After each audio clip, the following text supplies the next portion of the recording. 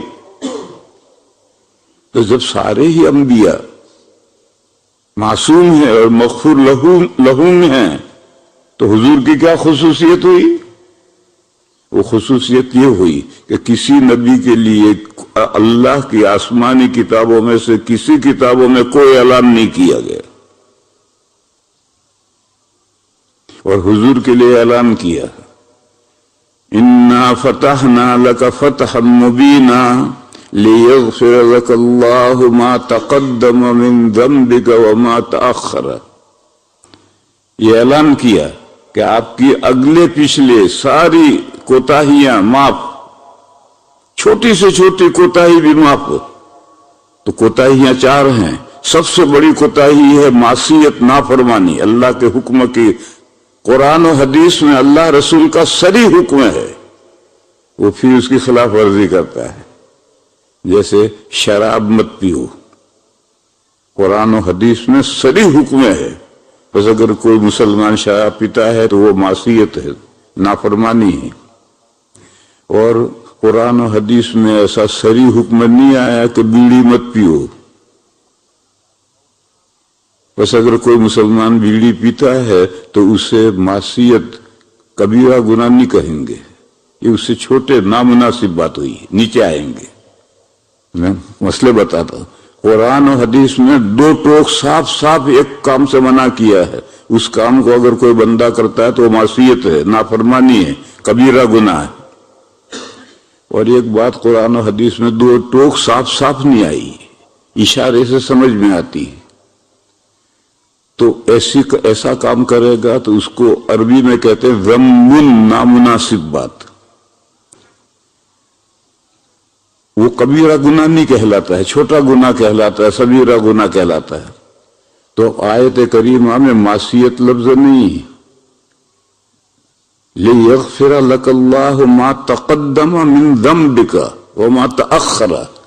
جو پہلے آپ سے کوئی مناسب بات ہو گئی ہے اور پیچھے کوئی مناسب بات ہوگی تو ہم نے معاف کر دی. یہ حضور کے لیے اعلان کیا تھا، باقی کسی نبی کے لیے اعلان نہیں کیا تھا. اور اعلان نہ کرنے کا فائدہ کیا ہے؟ تلوار لٹکی رہے گی. مارو مت، ڈنڈا اٹھائے رکھو، مارتا ہوں مگر مارو مت. حضرت معاذ رضی اللہ تعالی عنہ کو نبی پاک صلی اللہ علیہ وسلم نے 10 نصیحتیں کی تھی. ان میں سے ایک آخری نصیحت یہ کی تھی، لا ترفع عصاک عنہم، اپنی فیملی کے اوپر ڈنڈا اٹھائے رکھو. اپنی فیملی کو مارو، مارو نہیں کہا، لا ترفع عصاک عنہم. ڈنڈا اٹھایا پھر رکھ دیا تو وہ مطمئن ہو جائے گا، لڑکا لڑکی بیوی پھر جو چاہے کرے گی. اس لیے ہوا کھڑا رکھو، مارو مت، ہوا رکھو اوپر.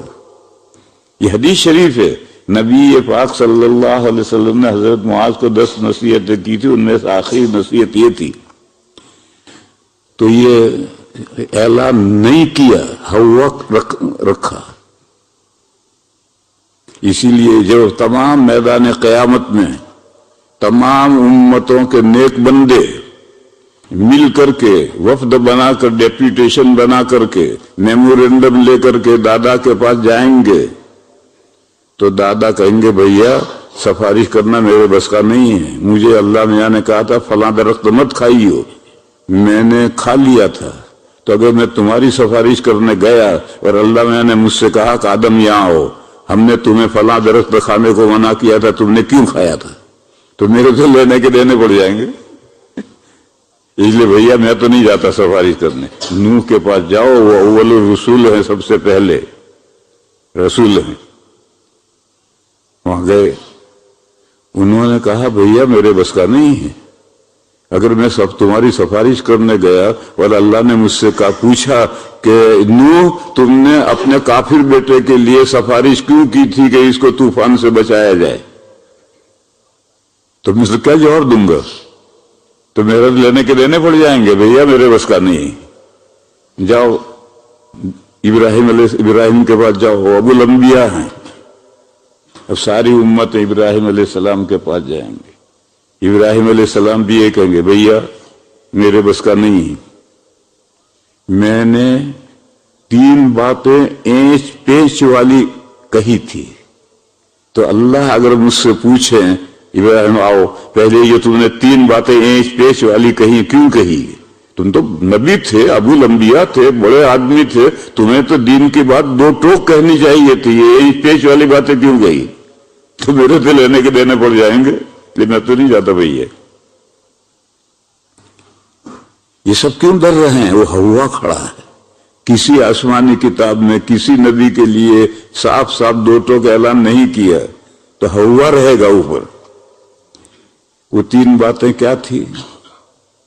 ایک موقع پر تفصیل کرنے جائیں گے تو سارا وقت اسی میں ختم ہو جائے گا.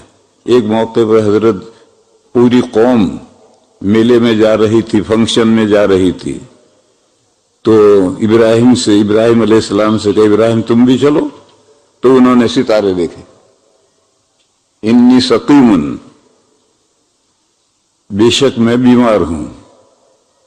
بیمار ہوں پاسٹ ٹائم میں، پریزنٹ ٹائم میں، فیوچر ٹائم میں کوئی کچھ نہیں. انی سقیم. اب ظاہر ہے کہ پاسٹ ٹائم میں تو بیمار تھے نہیں، سبھی لوگ جانتے ہیں، اور پریزنٹ ٹائم میں بھی نظر آ رہا ہے کہ بیمار نہیں ہے. تو اب تو ایک ہی زمانہ متعین ہے، ٹینس متعین ہے کہ فیوچر میں بیمار ہونے والا ہوں. کیسے پتا چلا؟ یوں دیکھا ستاروں کی طرف، اور وہ قوم ستارہ پرست تھی، ستاروں سے وہ آگے فیوچر کی باتیں معلوم کیا کرتے تھے. تو قوم یہ سمجھی کہ انہوں نے ستاروں کا حساب دیکھ کر بتایا کہ یہ آگے بیمار پڑیں گے. یہ ایج پیج کی بات ہوئی. حالانکہ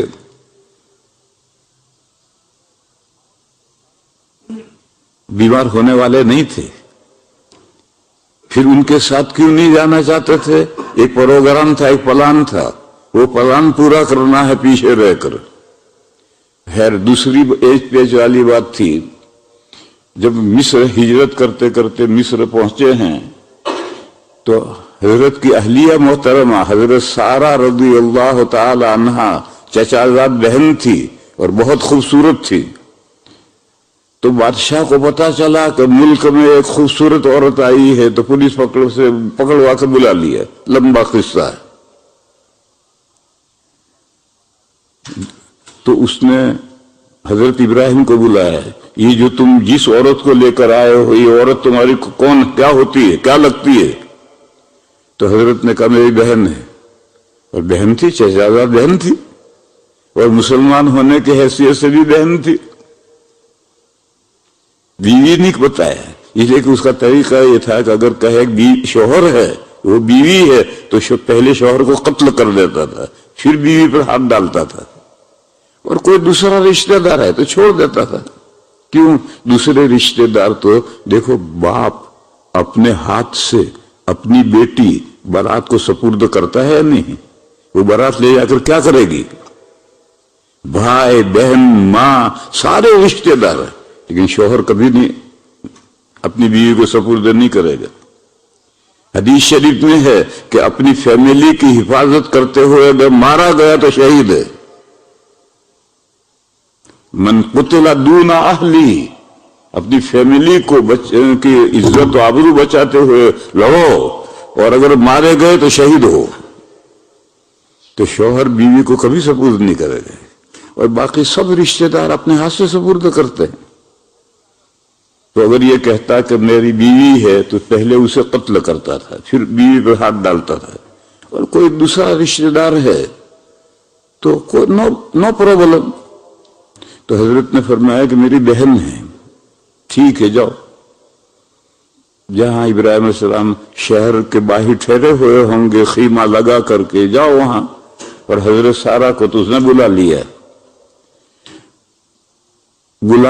پولیس جانے لگی تو حضرت نے گھر لوٹ کر خیمے میں حضرت سارہ سے کہا، دیکھو میں بادشاہ کے ہاں یہ کہہ کر آیا ہوں کہ میری بہن ہے، تو اگر بادشاہ تم سے پوچھے کہ تمہارے ساتھ آدمی کون ہے تو مجھے مت جھٹلائی ہو، یعنی جو بات میں نے کہی ہے وہی کہی ہو، کہیے میرا بھائی ہے۔ اور بھائی ہونے کی بہت سی توجہ ہیں، ایک توجہ تو یہ ہے کہ چچا زاد بھائی ہے،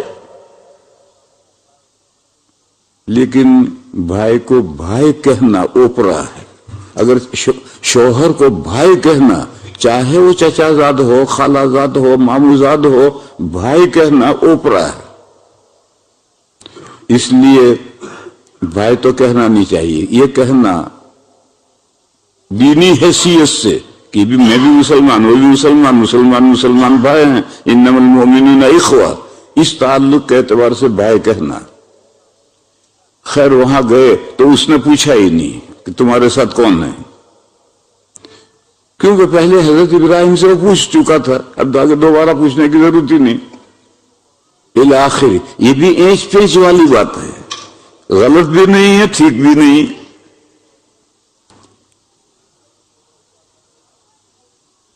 تیسری بات یہ تھی کہ جب قوم میلے میں گئی تو پھر حضرت مندر میں گئے اور کلہاڑا لے کر کے کسی کا مورتی کا کان کاٹا، کسی کی ناک کاٹی، کسی کا ہاتھ کاٹا، کسی کی انگلی کاٹی، سب کا ستیہ ناش کر دیا۔ اور جو سب سے بڑا بت تھا گرو گھنٹال، اس کا کچھ نہیں کیا، اسے کندھے پر کلہاڑا لٹکا دیے اور دروازہ بند کر کے چلے آئے۔ جب قوم فنکشن سے آئی تو مندر میں پوجا کرنے کے لیے پہنچی تو وہاں دیکھا کہ خداؤں کا برا حال ہو رہا، کوئی نکٹا ہے، کوئی اندھا ہے، کوئی کانا ہے، کوئی لنگڑا ہے، کوئی لولا ہے، سارے خدا برا حال ہو رہا ہے۔ تو آپس میں باتیں ہوئی کس نے یہ حرکت کی؟ تو کہا بھئی پیچھے ابراہیم ہی تھا، اور ابراہیم ہمیشہ بتوں کی برائی کرتا تھا، لہذا یہ کام اسی نے کیا ہے، بلاؤ اسے۔ ابراہیم علیہ السلام کو بلایا گیا، پوچھا یہ کس نے کیا، یہ ہمارے خداؤں کا ستیہ ناش کس نے مارا؟ تو حضرت نے کیا کہا؟ قال بل فعلہ کبیرہم ھذا فاسألوہم ان کانوا ینطقون۔ کتنی ایج پیچ والی بات کی ہے۔ انت فعلت، کیا تو نے یہ حرکت کی؟ تو اس کا جواب ہی نہیں دیا، بلکہ سے بات شروع کی، میں نے کی، کس نے کیا ہمیں نہیں معلوم، بل فعلہ، بلکہ کیا ہے اس کو، کس نے کیا ہے فاعل بھی معلوم نہیں، کیا ہے اس کو کسی بھی کرنے والے نے۔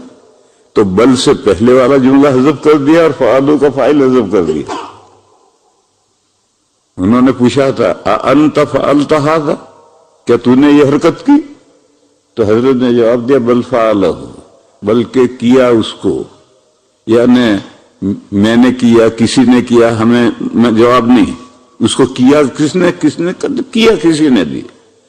کبیرہم ھذا، ان سب کا بڑا یہ کھڑا، ان چھوٹوں سے پوچھو کہ تمہارے ناک کان کس نے کاٹے۔ یہ بھی نہیں کہا کہ جو بڑا کھڑا ہے اس نے سب کے ناک کان کاٹے ہیں تو جھوٹ ہو جائے گا، یہ بھی نہیں کہا، یہ کہا ان کا بڑا یہ ہے، یہ بھی صحیح بات ہے کہ ان کا بڑا یہ کھڑا، اور ان سے پوچھو کہ تمہارا ناک کان کس نے کاٹے ہے۔ اب جھوٹ اس میں کچھ نہیں ہے، لیکن ایج پیچ والی بات ہے۔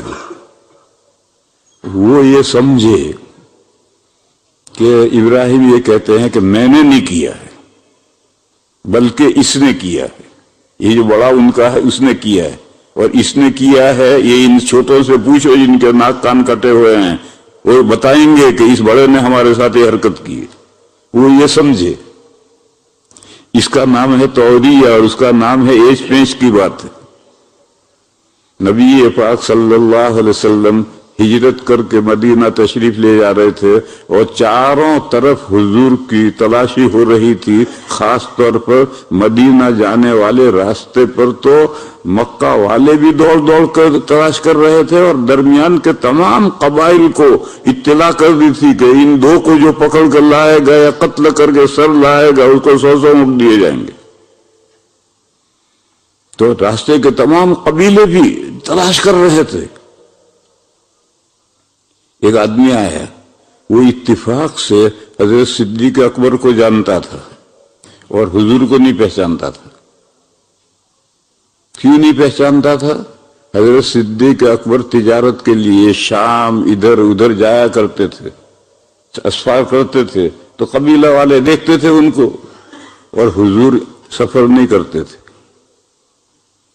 جب شروع میں تو ایک مرتبہ سفر کیا تھا شام کا، اور ایک راہب نے، پادری نے، ایک ربائی نے، بشپ نے، ربائی تو یہودیوں کے ہوتے ہیں، ان عیسائیوں کا بشپ ہوتا ہے، اس بشپ نے کہا تھا، حضور کے چچا ابو طالب سے کہا تھا اس کو گھر لے جاؤ، شام میں لے جاؤ گے، یہود اس کے پکے دشمن ہیں، تمہیں ہو سکتا قتل کر دے۔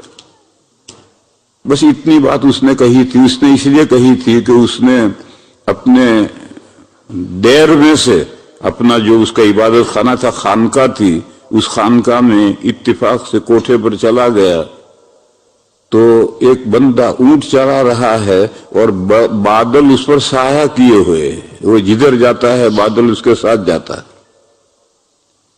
نبی پاک صلی اللہ علیہ وسلم جب جوان تھے تو چچا حضور کو اپنے ساتھ لے گئے تھے۔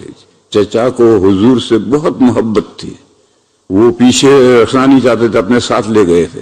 تب نوجوان بچہ ہے، اونٹ چلانے تو وہی جائے گا، تو حضور اونٹ چلا رہے ہیں اور بادل سایہ کیے ہوئے ہیں، اور جدھر حضور جاتے ہیں بادل ساتھ ساتھ جاتے ہیں۔ تو اس راہب نے خانقاہ پر سے یہ دیکھا،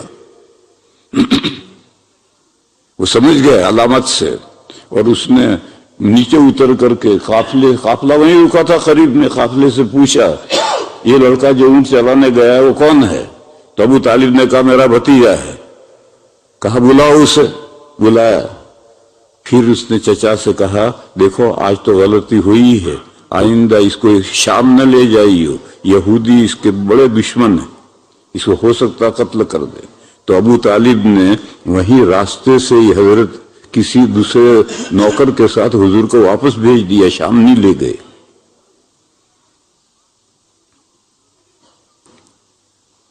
تو ابو بکر کو پہچانتے تھے، حضور کو نہیں پہچانتے تھے۔ وہ پھر ایک مرتبہ گئے ہیں، حضرت خدیجہ کا مال لے کر ایک مرتبہ گئے ہیں، لیکن اس سے پہلے بچپن میں یہ واقعہ پیش آیا تھا، اس کے بعد سے پھر حضور کو شام نہیں لے آتے تھے۔ تو اس نے پوچھا ابو بکر تمہارے ساتھ یہ آدمی کون ہے؟ وہ دونوں کو تلاش کر رہے ہیں، حضور کو بھی ابو بکر کو بھی، اور ہر ایک کو مار ڈالو یا زندہ پکڑ کر لاؤ تو 100 اونٹ ملیں گے، مگر اصل ابو بکر کو پکڑنے کے 100 اونٹ نہیں، اصل تو دشمن حضور کے تھے وہ، اور حضور کے ساتھ ابو بکر کے ہیں، لہذا ان کا بھی یہی انعام۔ پوچھا یہ تمہارے ساتھ کون ہے؟ تو حضرت ابو بکر نے کہا رجل یہدینی السبیل، ایک آدمی ہے جو مجھے راستہ دکھاتا ہے۔ دیکھو عرب میں ہر طرف پہاڑ ہی پہاڑ ہیں، اور سارے پہاڑ ملے ہوئے نہیں، ایک دوسرے سے الگ ہیں، اور پہاڑوں کے بیچ میں یہ جو راستے ہیں وہ گھاٹیاں کہلاتی ہیں، اور وہ گھاٹیاں اتنی خطرناک ہے کہ اس میں گم ہو گیا تو مل نہیں سکتا، نکل نہیں سکتا۔ انڈیا میں چلے آؤ، بھوپال کے پاس میں چمبل کی گھاٹیاں ہیں، کبھی وہاں چلے جاؤ، اگر چمبل کی گھاٹیوں میں گھس گئے تو پھر کوئی پکڑ نہیں سکتا، پولیس پکڑ نہیں سکتی۔ تو مکہ کے پہاڑ بھی ایسے ہی گھاٹیاں ہیں، بھول بھلیاں جیسے ہیں۔ تو جس راستے پر آپ جا رہے ہیں اس راستے کا واقف کار چاہیے، گائیڈ چاہیے۔ وہ گائیڈ آپ کو راستوں پر لے جائے گا، تو اگر گائیڈ کے بغیر آپ گئے تو بھٹک جائیں گے۔ تو عرب میں گائیڈ کے بغیر سفر نہیں کر سکتے۔ ہاں جانا پہچانا راستہ ہو تو الگ بات ہے، جانا پہچانا راستہ ہو الگ بات ہے۔ آپ لندن کے رہنے والے ہیں، اپنے گھر پہنچنا چاہتے ہیں یا دوسرے دوست کے گھر پہنچنا چاہتے ہیں تو گائیڈ بک کی ضرورت نہیں ہے، میپ کی ضرورت نہیں ہے، آپ راستے سب جانتے ہیں۔ اور ایک باہر کا آدمی آیا، وہ کسی کے یہاں پہنچنا چاہتا ہے تو اس کو میپ چاہیے ساتھ میں، ڈرائیور کے پاس میں، وہ دیکھتا دیکھتا جائے گا۔ پہلے میپ رکھتے تھے، جب میں پہلی مرتبہ یہاں آیا تو میپ رکھتے تھے، بڑی سی کتاب ہوتی تھی، وہ کھول کر ڈرائیور دیکھتا رہتا تھا۔ اب میپ کی ضرورت نہیں، آ گئی جی پی ایس آ گیا، اس کو سیٹ کر دیا اور چلتے رہو۔ تو جو غیر معروف راستہ ہوتا ہے اس کے لیے آدمی گائیڈ چاہیے۔ عرب میں اچھا حضور جو تشریف لے گئے تھے وہ مکے سے جو مدینہ جانے والا جی ٹی روڈ تھا، اس روڈ پر تشریف نہیں لے گئے تھے، ہائی وے پہ تشریف نہیں لے گئے تھے، کیونکہ معلوم تھا کہ دشمن جب تلاش کریں گے تو اسی روڈ پر تلاش کریں گے، بلکہ ایک دوسرے راستے پر گئے تھے جو سمندر سے لگتا لگتا جا رہا ہے، جس میں پہاڑ بہت کم آتے ہیں، اور وہ اتنا غیر معروف راستہ ہے کہ کسی کا ذہن بھی ادھر نہیں جائے گا۔ اب جو مکہ سے مدینہ روڈ بنا ہوا ہے وہ اسی طریقے ہجرت پر بنا ہوا ہے، یہ جو حضور نے جس راستے پر ہجرت کی تھی وہاں روڈ بنا ہوا ہے۔ اور حضور کے زمانے میں جو جی ٹی روڈ تھا مکہ سے مدینہ جاتا تھا وہ ختم ہو گیا، وہ راستہ بدر سے ہو کر گزرتا تھا۔ اب مکہ سے مدینہ جاؤ بدر نہیں آتا، وہ مکہ سے جدہ جاتا تھا۔ اب دشمن جو پیچھے تلاش کرنے والا ہے وہ جدہ کی طرف کیوں تلاش کرے گا، مکہ کی مدینہ کی طرف تلاش کرے گا۔ تو حضور جو ہجرت کی تو مکے سے مدینہ گئے، وہ جدہ گئے، اور جدہ کے قریب پہنچ کر کے پھر مکہ کی طرف موڑ۔ اب بھی روڈ اسی طرح سے جدہ کے قریب جا کر پھر مدینہ کی طرف مڑتا ہے، اور سمندر کے کنارے کنارے جاتا ہے۔ میں نے بس میں بیٹھے بیٹھے دریا کا پانی دیکھا ہے، اتنا قریب سے۔ یہ جو روڈ ہے اس روڈ پر بس کے اندر میں نے بیٹھے بیٹھے سمندر کا پانی دیکھا ہے۔ پھر آگے جا کر کے پھر پہاڑوں میں آگے کوئی راستہ نہیں ہے، جب تو ادھر سیدھا جاؤ گے تو یمبو پہنچو گے، وہاں سی پورٹ ہے، اور ہمیں تو مدینہ جانا ہے، تو آگے جا کر یوں مڑے تو پہاڑوں میں گھسے۔ بہرحال غیر معروف راستے پر نبی پاک صلی اللہ علیہ وسلم تشریف لے جا رہے تھے، تو ان راستوں پر بھی تلاش کرنے والے تلاش کر رہے تھے۔ تو ایک ملا، اس نے پوچھا کہ ابو بکر تمہارے ساتھ کون ہے؟ تو انہوں نے کہا ایک آدمی جو مجھے راستہ دکھا رہا ہے۔ تو وہ سمجھا کہ یہ ان کا گائیڈ ہے، حالانکہ حضرت ابو بکر مراد تھی کہ ہمارے پیغمبر ہیں جو ہمیں دین کا راستہ دکھا رہے ہیں۔ اس کو ایج پینچ والی بات کہتے ہیں، کہ ہم بات کہہ رہے ہیں کہ ایک مقصد لے کر سامنے والا دوسری بات سمجھ رہا ہے۔ تو ایسی اینچ پیچ کرنا، یہ ابراہیم علیہ السلام نے اینچ پیچ کیا، اور کیسا جملہ کہا، بل فعلہ۔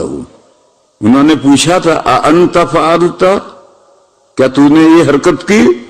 تو حضرت نے جواب ہی نہیں دیا کہ میں نے کی، کسی نے کی، بلکہ یہ کہا بلکہ کیا اس کو۔ جب بلکہ کیا اس کو کہہ کر کے بھی فاعل کو غائب کر دیا، کس نے کیا معلوم نہیں، کیا اس کو کسی کرنے والے نے۔ پھر اگلا جملہ ہے کبیرہم ھذا، ان کا بڑا یہ کھڑا۔ یہ بھی صحیح بات ہے، یہ نہیں کہا کہ اس بڑے نے کیا ہے، یہ کہا بڑا یہ کھڑا۔ فاسألوہم، ان سے پوچھو۔ مجھ سے کیا پوچھتے ہو؟ ان سے پوچھو بھی تمہارے ساتھ یہ حرکت کس نے کی۔ ایسے ٹکڑے ٹکڑے جملے بولے کہ وہ سمجھے کہ نہیں میں نے نہیں کیا، یہ بڑا کھڑا ہے گرو گھنٹالی، اس نے کیا ہے، ان سے پوچھو اس نے کیا ہے نہیں کیا، وہ بتائیں گے کسی نے کیا ہے۔ اب وہ کچھ سمجھے اور کہا حضرت نے کچھ، اس کو کہتے ہیں ایچ پیچ کی بات توریہ۔ انبیاء کرام علیہم الصلاۃ والسلام دین کی دو ٹوک دعوت دیتے ہیں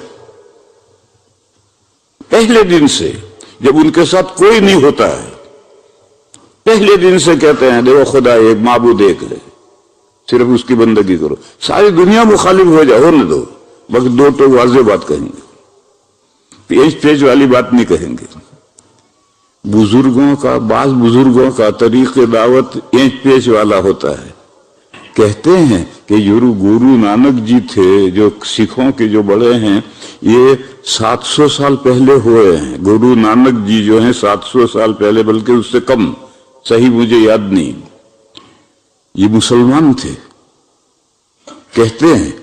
اور علامت یہ ہے کہ ان کی جو گرو گرنتھ ہے، گرو گرنتھ، اس کا پہلا جو شعر ہے وہ بالکل بسم اللہ کا ترجمہ ہے، وہ پنجابی میں ہے۔ گرو گرنتھ ان کے مذہبی کتاب ہے، جیسے ہم قرآن پڑھتے ہیں جلسوں میں، وہ گرو گرنتھ پڑھتے ہیں۔ اس کا جو پہلا شعر ہے وہ بالکل بسم اللہ کا ترجمہ ہے۔ اور کہتے ہیں کہ روح المعانی کے جو مصنف تھے بغداد میں، تو وہ حج کو جاتے ہوئے ان مصنف سے ملے ہیں۔ اور یہ تو میں نے ان کی کتابوں میں پڑھا ہے۔ ایک وقت میں سفر کر رہا تھا تو ایک بچہ ہندی میں کوئی کتاب پڑھ رہا تھا، اسکول کا بچہ تھا، تو مجھے گرو نانک ہیڈنگ دیکھی تو میں نے اس بچے سے کہا لائیے کتاب۔ اس نے مجھے دی، ہندی میں جانتا ہوں، گجراتی جو بھی جانتا ہے وہ ہندی جانتا ہے۔ تو اس میں قصہ لکھا تھا کہ گرو نانک جی حج کے لیے گئے اور کعبہ شریف کے سامنے پیر پھیلا کر کے لمبے کر کے بیٹھے تھے، تو کسی نے کہا ارے بدتمیز، کعبہ کی طرف پیر لمبے کرتا ہے؟ دیکھو یہ ہمارے ہندوستانی آداب ہیں، کعبہ کی طرف پیر لمبے مت کرو۔ اور مکے میں جاؤ گے تو پہلی صف میں حرم میں شیوخ کعبہ کی طرف پیر لمبے کر کے بیٹھ کے تسبیح پڑھ رہے ہیں، آپ کو حرم میں ملے گا؟ اور وہاں سے کعبہ چند گز کے فاصلے پر ہے، اور بالکل بے تکلف کعبہ کی طرف پیر لمبے کر کے شیوخ بڑے بزرگ پہلی صف کے اندر بیٹھے بیٹھے تسبیح پڑھ رہے ہیں۔ تو یہ عرب جانتے ہی نہیں اس ادب کو۔ یہ تو ہمارے یہاں یہ ادب مشہور ہے کہ کعبہ کی طرف پیر مت کرو، یہاں بیٹھے بیٹھے بھی کہتے کعبہ کی طرف پیر مت کرو۔ یہ ہمارے یہاں کے آداب ہیں، عرب اس ادب کو نہیں جانتے۔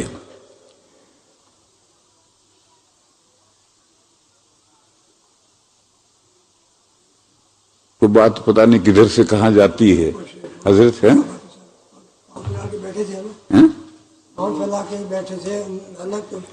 میں نہیں سمجھا کیا کہہ رہے ہیں؟ ہاں، گرو نانک کعبہ کی طرف پیر پسارے بیٹھے تھے تو کسی نے کہا بہت بدتمیز، کعبہ کی طرف پیر لمبے کرتا ہے۔ تو انہوں نے کہا کہ پھر میرے پیر پھیر دے، تو اس نے دونوں ٹانگیں پکڑ کر کے یوں کر دیا، تو کعبہ یہاں سے اس کے پیروں کے سامنے آ گیا۔ یہ ان کی کتاب میں میں نے پڑھا ہے، ان کا بچہ ایک پڑھ رہا تھا اسکول کا، تو اسے دیکھا ہے تو کعبہ یہاں سے یہاں آ گیا، تو اس نے ٹانگیں پکڑ کے یوں کر دی تو کعبہ یہاں سے یہاں آ گیا۔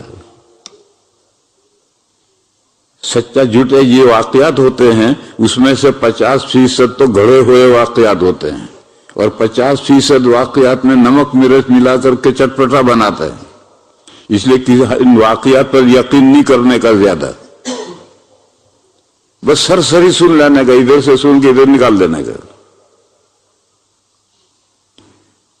واقعات سے عقیدے ثابت نہیں ہوتے، لیکن عقیدے بگڑتے ہیں۔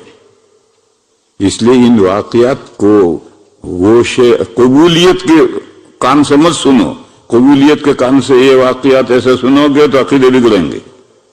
ادھر سے سنو ادھر نکال دو، یہ سبق ہے وہ لے لو۔ سبق کیا ہے کہ یہ مسلمان تھے گرو نانک جی، حج کو گئے ہیں، پھر وہ اپنے ایک